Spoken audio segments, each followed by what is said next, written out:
Good afternoon. I'm here today with Mayor Barrett, with the District Commander Aaron Rapp, Captain Rapp, as well as Assistant Chief Edith Hudson.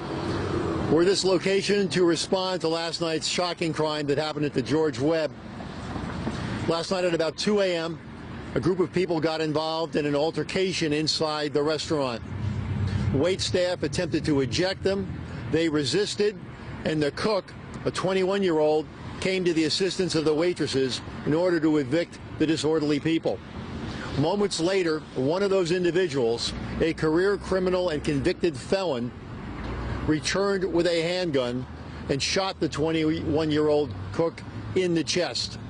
He died at the scene. Now, this is an active investigation. We have very promising leads, and we have identified a suspect whom we will not identify to you at this time. We are actively searching for him. Now, we're here at this location because this is a vibrant and safe neighborhood where violence is unusual. We have an innocent victim here in an environment where so many of our homicides involve people with criminal records. We have an individual whose only offense was working for a living. It's a tragic loss for his family, and it's tragic for this city that we lose a young man who's trying so hard to better himself and help his family. We're committed to cracking this case. We pledge to doing so as expeditiously as possible. In the near term, Captain Rapp, the commander of District 1, will be raising our profile in this vicinity, primarily for the purposes of fear reduction. This is far from a hotspot, but we recognize that vibrant commercial districts, when critical incidents occur, require the reassurance of a more highly visible police presence, and we're committed to providing that as well. We hope to have an announcement sometime in the next few days, as we are committed to finding this individual, and we're using all the resources at our disposal to do so. I now turn this over to Mayor Barrett.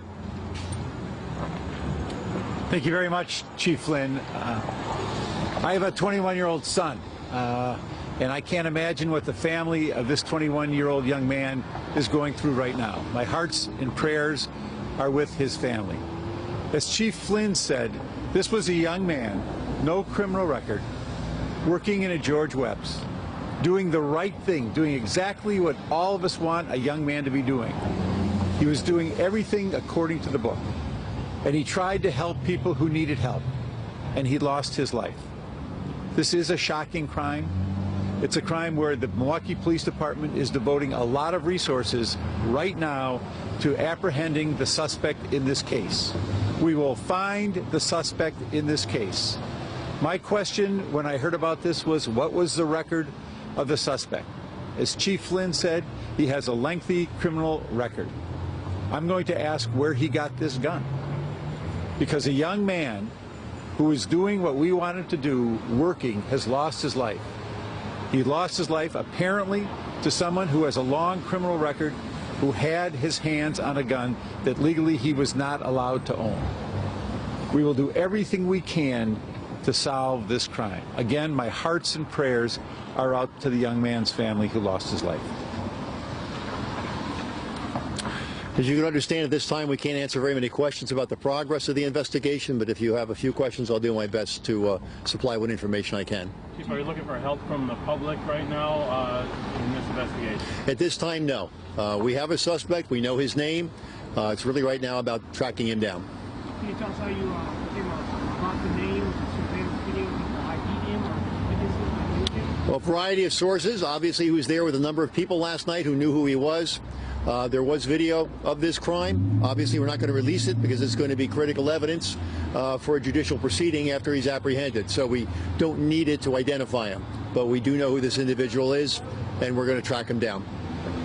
For clarification purposes, Chief, you said that the waitresses had tried to evict him first. The cook comes and helps out to try to evict him. And then there was a period of time when the suspect left and then came back with a gun? That's correct. There was a struggle on the scene as the cook intervened with the waitresses to try to eject the unruly patrons. It was one of those patrons that returned with a firearm and murdered the cook. Approximately how much time had elapsed before he came back with a gun? Well, it's not very long. So he didn't have a gun when he was in the... Well, I have no way of knowing that, but I do know that he returned with it in his hand. Did he flee on foot or in a vehicle? We have a description of a vehicle. We're seeking that as well. Was this characterized as a bunch of after-bar people that were here? Or? It gave every appearance of that. Apparently, they had been drinking and carousing somewhere.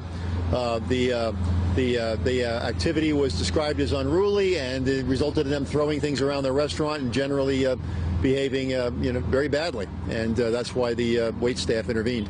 So how many people were there total who were in this initial argument in the restaurant? I don't have a number for you. Could any of them face any implications of being a part of this? Well, theoretically, we've got some people that engaged in the disorderly behavior, but our primary purpose right now is to apprehend the individual who committed this homicide. How many other patrons were in the restaurant? I don't know offhand. People who are with them, I mean, you do have a name, so I assume that they're cooperative, the other people that are with them? Or? We have witnesses that have provided us information under police questioning. So that's really all we've got right now. I thank you for your attention. Thank you. Alderman, would you care to say anything? Sure. Alderman Nick Kovac. I went to high school around the corner. I represent Oakland Avenue. As the chief said, it's a thriving commercial district, and I appreciate the response that Captain Rapp is going to provide in terms of reassuring people that the police are here. But frankly, the priority right now is not Oakland Avenue. The priority is finding the murderer. It's truly a tragic event. The mayor talked about it. The chief talked about it. This shouldn't happen to a 21-year-old working at 2 o'clock in the morning. And my thoughts and prayers are just with making sure this perpetrator is brought to justice and making sure people like him don't have a gun again.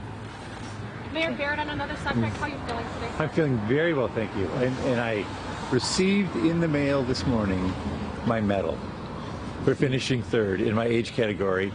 3rd out of 3, but I have a medal. So Glad to hear. thank you. Thank you.